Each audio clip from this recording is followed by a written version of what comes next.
vibrant town in Tanzania, located approximately 198 kilometers from the commercial city of Dar es Salaam.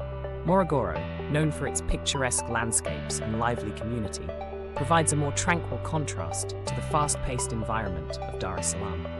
In Tanzania, as in many other African countries, it is a widespread practice for families to employ housemaids to assist with various household responsibilities, from chores to meal preparation.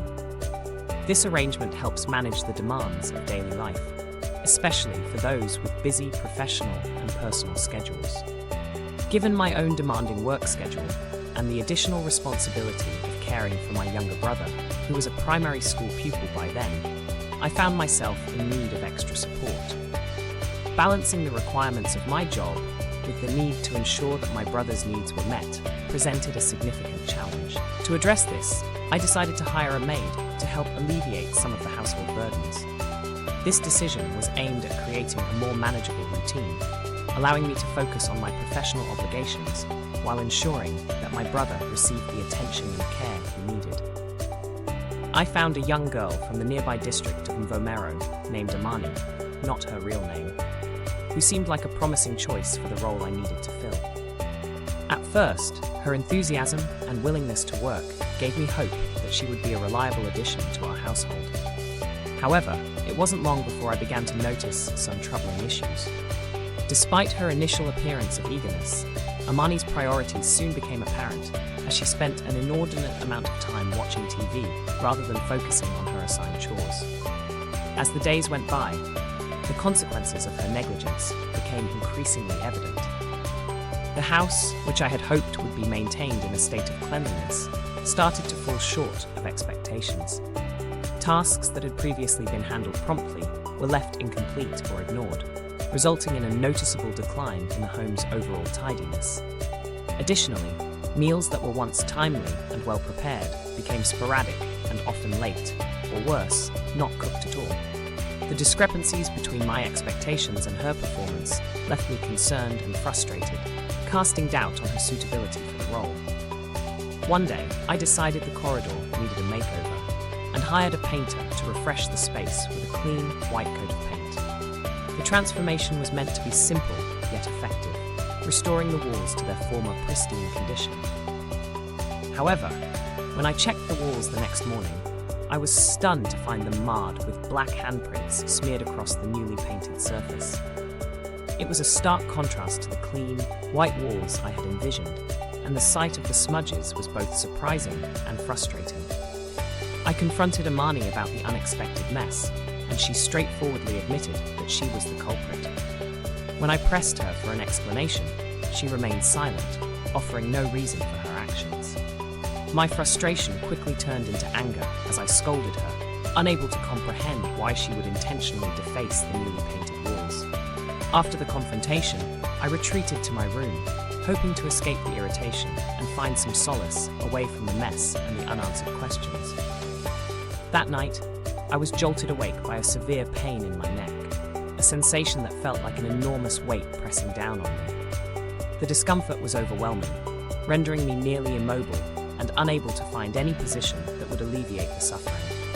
Each attempt to shift or adjust only seemed to exacerbate the agony, which was unlike anything I had ever encountered before. The hours dragged on, and despite my efforts to endure, the pain showed no signs of diminishing. It seemed to intensify with every passing minute, gnawing at my resolve and leaving me increasingly desperate for relief. By morning, the relentless pain showed no mercy, prompting me to make a crucial decision. Recognizing the severity of my condition, I knew I could no longer wait and needed to seek professional medical help immediately. With no other option, I decided to go to the hospital that Saturday.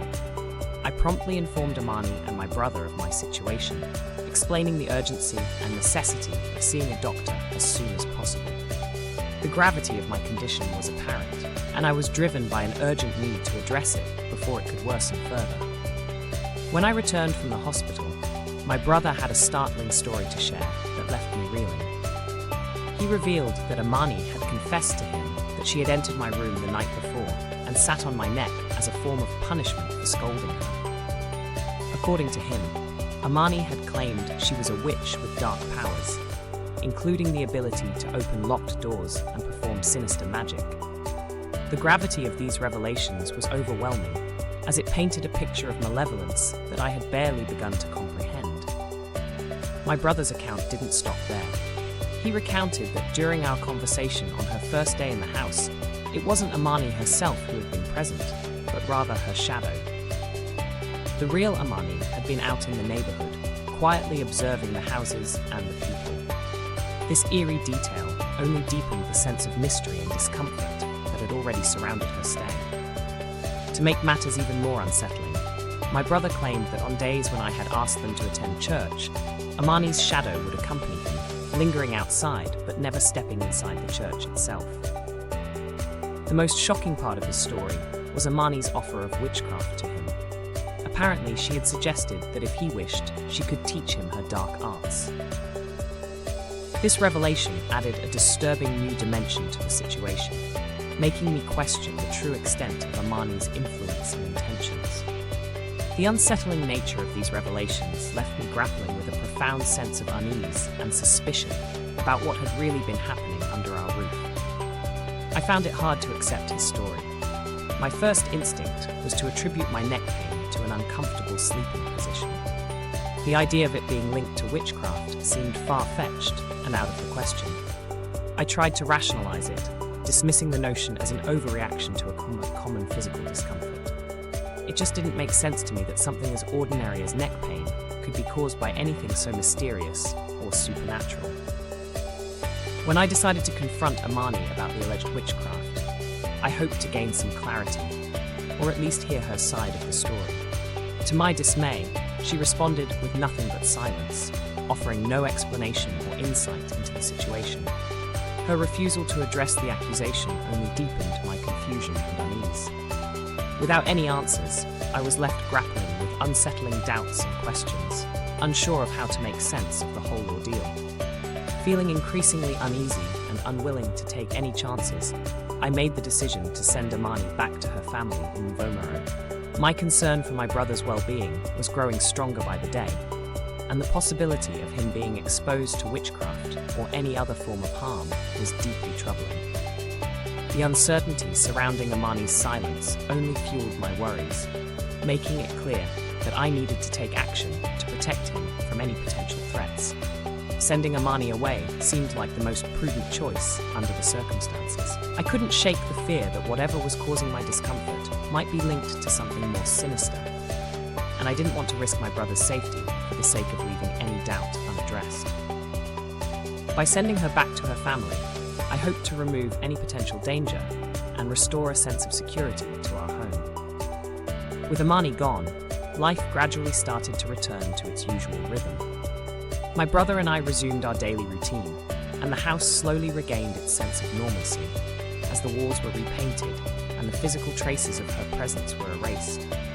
Yet, despite these efforts to move forward, the memory of Amani's strange behavior continued to cast a long shadow over us. Her time in our home had left an indelible mark, a constant reminder of how unsettling the unexplained can be. Even though Amani was no longer around, the lingering sense of unease remained palpable. Whether or not she was truly involved in witchcraft, her presence had blurred the line between the ordinary and the extraordinary in ways we hadn't anticipated. The experience served as a stark reminder that the boundaries between the everyday and the supernatural can be unexpectedly thin, and that sometimes the most unsettling aspects of life come from the ambiguity that lies just beyond our understanding.